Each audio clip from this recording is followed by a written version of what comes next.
Como você gerencia equipes e mantém o foco em resultados? É o que Andrew Grove, lendário CEO da Intel, responde no famoso livro Gestão de Alta Performance.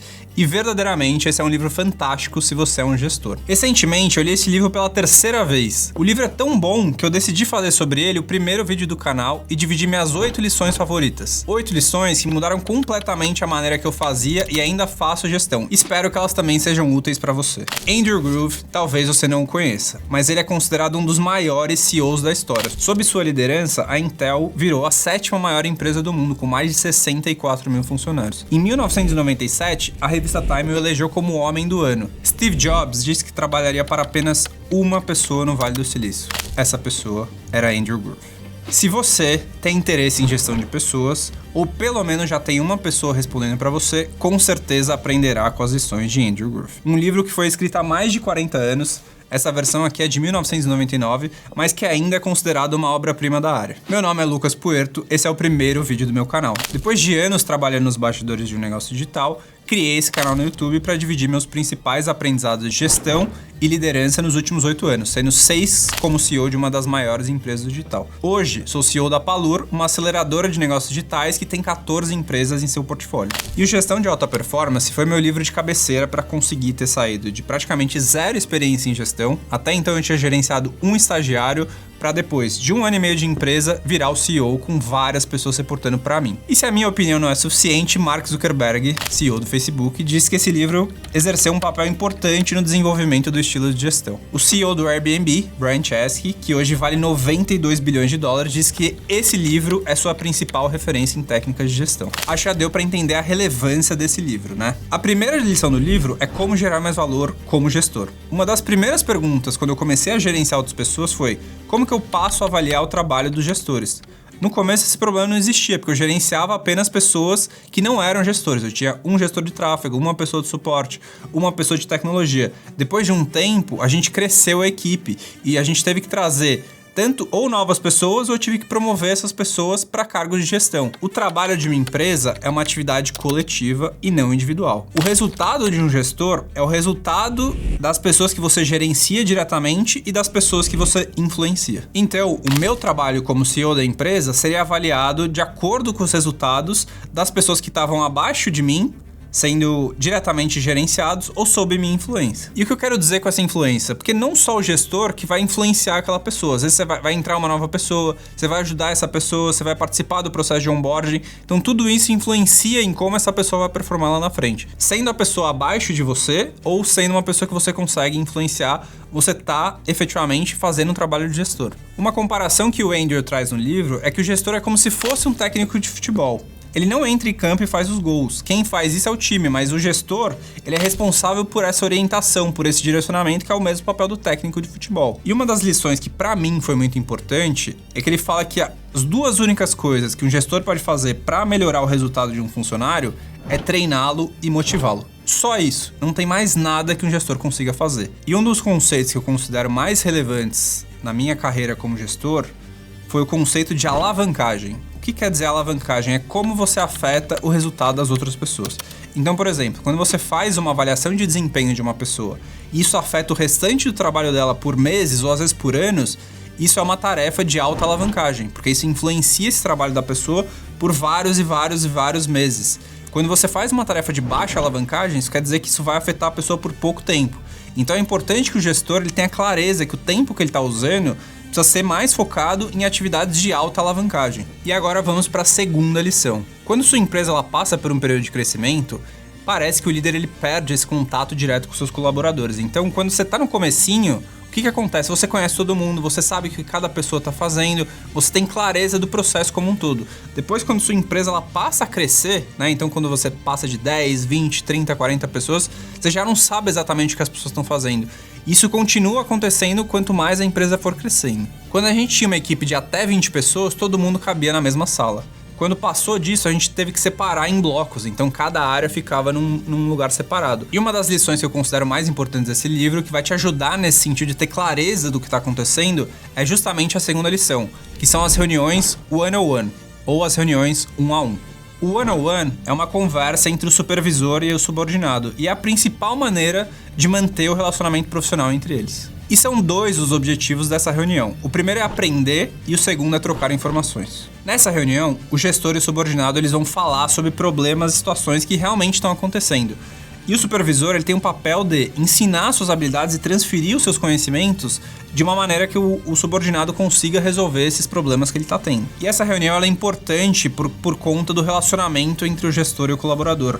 Mas talvez a questão mais importante seja justamente que você consegue entender como gestor o que está acontecendo dentro da empresa, com as outras áreas, com outras pessoas. Às vezes o seu colaborador ele vai te dividir uma informação que você não saberia se você não tivesse esse contato frequente com as pessoas que reportam para você. E como começar uma reunião de one-on-one? O primeiro passo que Andrew recomenda é você começar primeiro com os dados de performance. Quais são os indicadores que esse subordinado usa?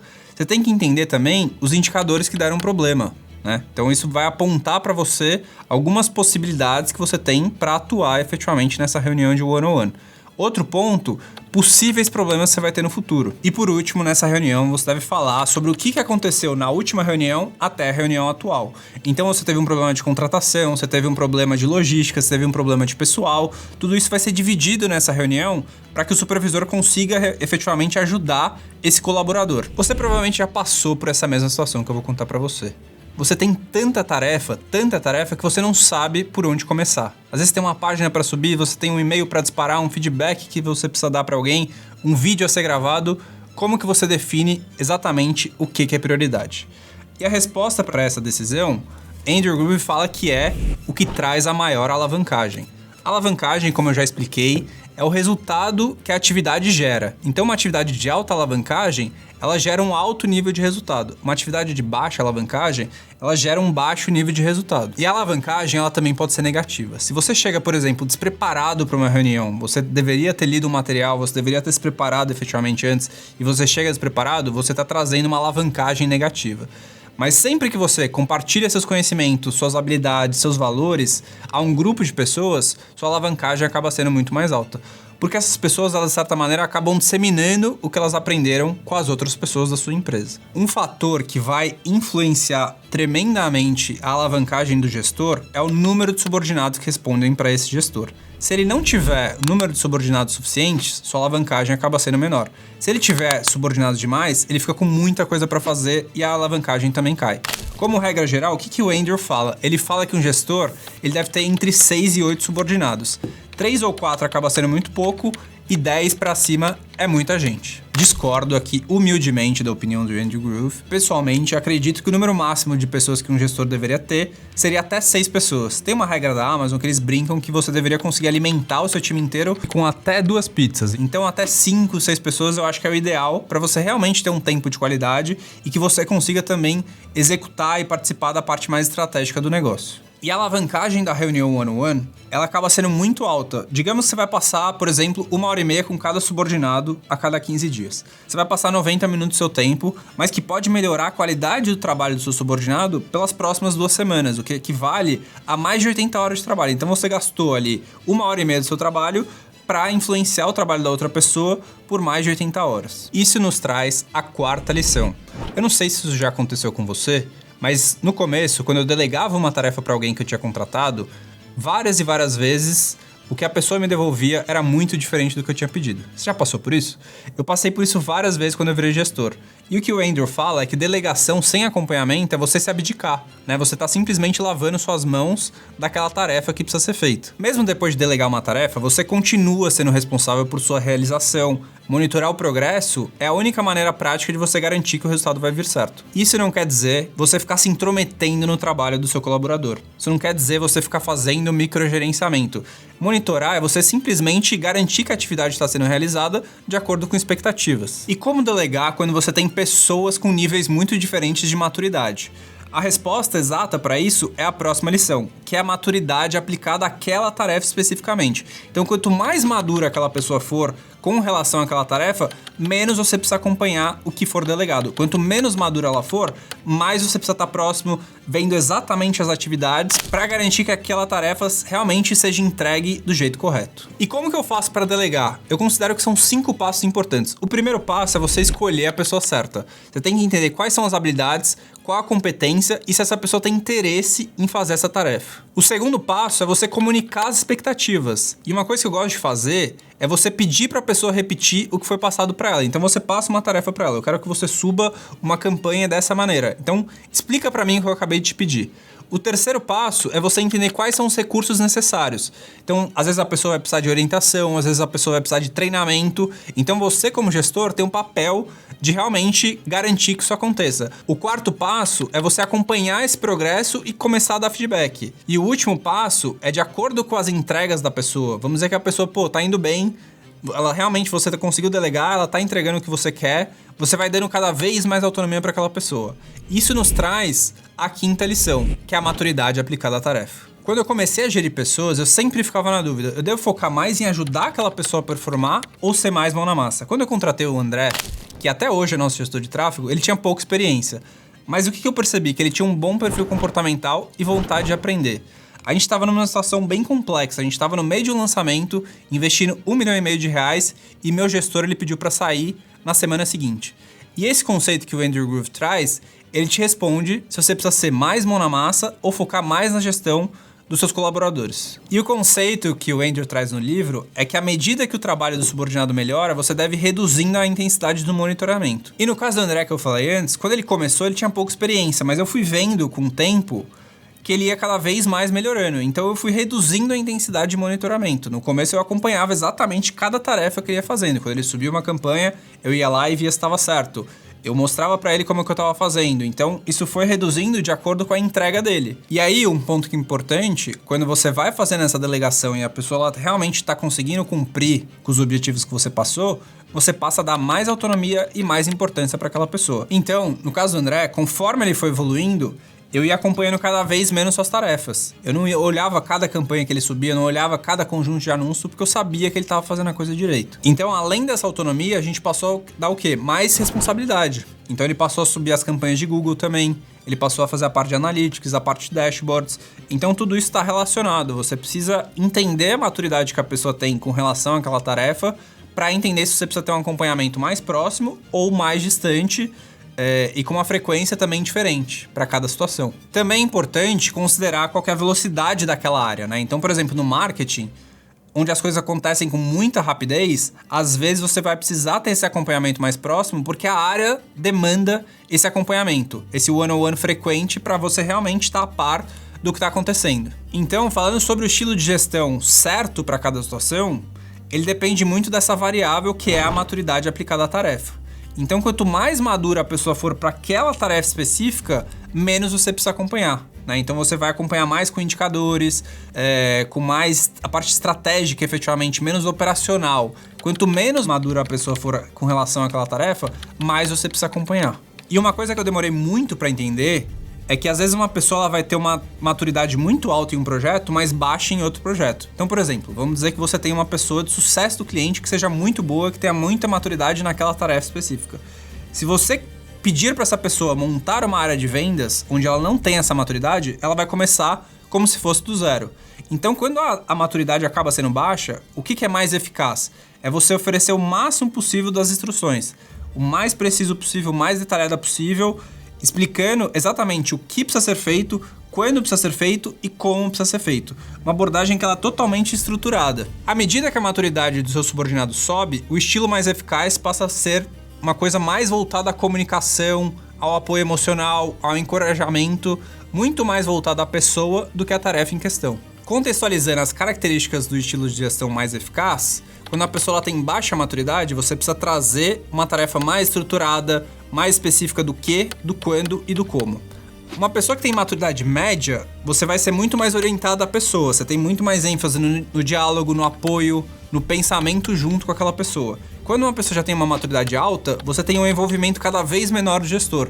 Você estabelece os objetivos e passa a fazer o monitoramento. E uma das maneiras de você acelerar a maturidade do seu time é justamente a nossa sexta lição, que é treinamento é uma função do gestor. Quando a nossa equipe chegou próximo de 30 pessoas, a gente passou a fazer um treinamento mensal para toda a empresa no final do dia. Essa era uma maneira da gente dividir o conhecimento de quem já estava na empresa há mais tempo com quem havia chegado há pouco tempo. Segundo o livro, só pode haver duas razões para uma pessoa não fazer o seu trabalho. Ou ela não consegue fazer, ou ela não quer fazer. Ou ela não é capaz, ou ela não está motivada. E o gestor ele tem basicamente duas maneiras de resolver esse problema. Ou treinamento, ou motivação. E para a maioria de nós, a palavra motivação implica fazer algo a alguém. Mas eu não acho que isso seja possível, porque a motivação é algo intrínseco à pessoa.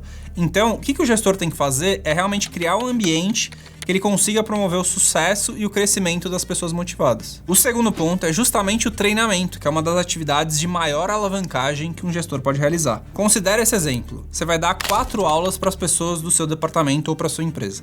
Se você gastar 3 horas para cada hora de curso, você vai gastar 12 horas de trabalho. Se você tiver 10 pessoas na sua empresa, essas pessoas elas vão trabalhar no próximo ano 20 mil horas. Então, se seu treinamento resultar em uma melhoria de só 1% no desempenho, a sua empresa ganhará equivalente a 200 horas de trabalho com as 12 horas que você gastou para montar justamente esse treinamento. Então, quando eu falo de uma atividade de alta alavancagem, é justamente isso. Você está fazendo um esforço pequeno, mas que vai trazer muito resultado para a empresa. E depois de ter feito tudo isso que eu falei, como é que você avalia o resultado do trabalho dessa pessoa? Isso nos traz a avaliação de desempenho. Uma das coisas que eu mais fugia quando eu comecei a gerenciar pessoas é justamente fazer a avaliação de desempenho. Essa coisa de você ter que falar que a pessoa foi mal, pra mim, era realmente uma coisa que me incomodava muito. Eu tentava ao máximo postergar essa conversa, torcendo para que o problema de desempenho se resolvesse por si só. Mas para surpresa de 0 pessoas, os problemas não desapareciam sozinhos. E para eu melhorar como gestor, eu precisei aprender a justamente ter essas conversas. Então vamos ver um pouco dos pontos que o Andrew traz no livro. O primeiro ponto é entender qual é o propósito dessas avaliações. E o objetivo principal da avaliação de desempenho é justamente você melhorar o desempenho do seu subordinado.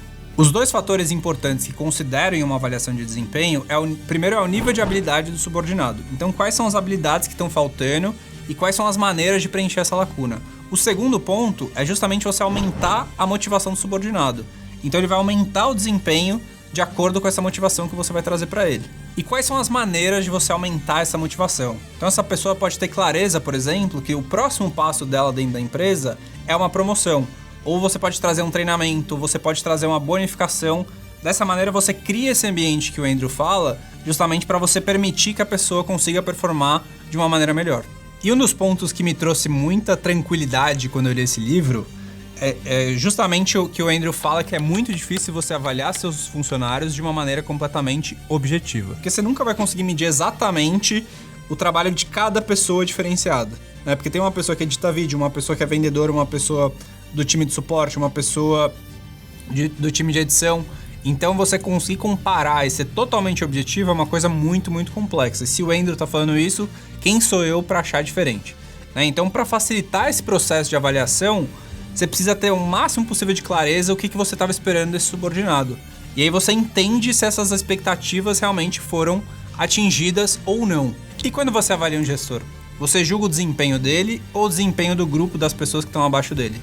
Você tem que fazer os dois, segundo Andrew Groove. Um outro ponto essencial a ser considerado na avaliação de desempenho é você evitar o que ele chama de armadilha do potencial. Você sempre avalia o desempenho, o que realmente aconteceu, não o potencial que a pessoa tem especificamente, né? Então, dessa maneira você tem clareza se a pessoa realmente cumpriu ou não com o que estava setado e esperado. E um ponto importante, às vezes você vai ter uma pessoa que performa muito bem em uma função e você vai pensar ou considerar em promover essa pessoa simplesmente porque ela é muito boa. E não necessariamente essa pessoa que é boa na função, então, por exemplo, eu tenho um ótimo vendedor.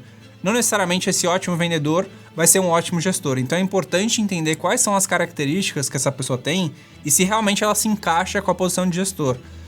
O próprio Andrew Groove fala de um ditado que ele fala que quando você promove nosso melhor vendedor a gestor, você arruína o bom vendedor e ganha um gestor ruim. Então é importante você entender se essa pessoa que você está promovendo a gestor realmente tem as características comportamentais e a vontade efetivamente de ser um gestor. Não necessariamente a pessoa vai ter essa vontade e esse desejo. Ter boas pessoas na equipe é talvez o trabalho mais essencial de um gestor. E isso nos leva à 8ª e última lição.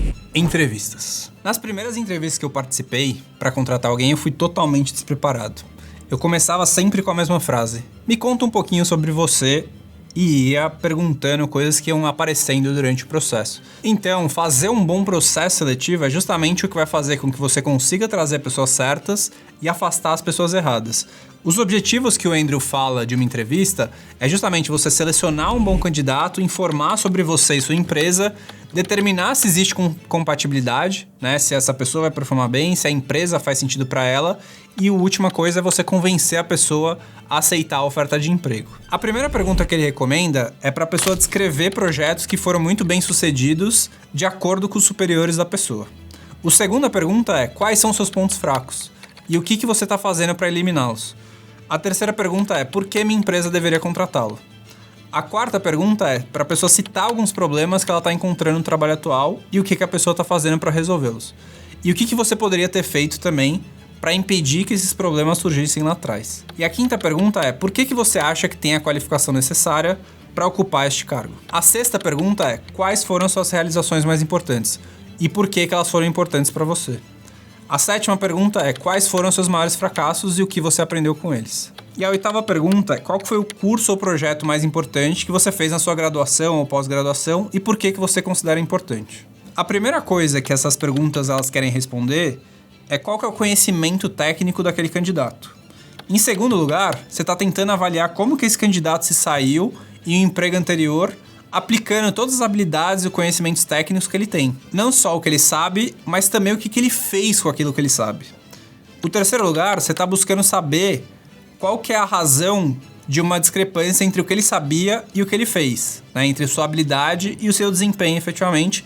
E por último, a última coisa que o Andrew quer saber com suas perguntas é entender quais são os valores operacionais daquele candidato, quais são os valores que o orientam no trabalho efetivamente. E qual que é a importância de você ter um bom processo de contratação? É justamente você diminuir a chance de você trazer uma pessoa errada. Isso não quer dizer que você vai 100% das pessoas que você trouxer vão dar certo na sua empresa, mas você diminui a chance de trazer pessoas erradas e aumenta a chance de trazer as pessoas certas. Então, se você curtiu as 8 lições que eu tirei do livro Gestão de Alta Performance, eu recomendo que você leia o livro inteiro. Eu deixei inclusive na descrição o link desse livro, que ele foi escrito há mais de 40 anos e até hoje ele é considerado um dos maiores livros de gestão já escritos. E se você tem interesse em gestão e liderança, escreve aqui embaixo um tema para eu gravar um próximo vídeo. Valeu!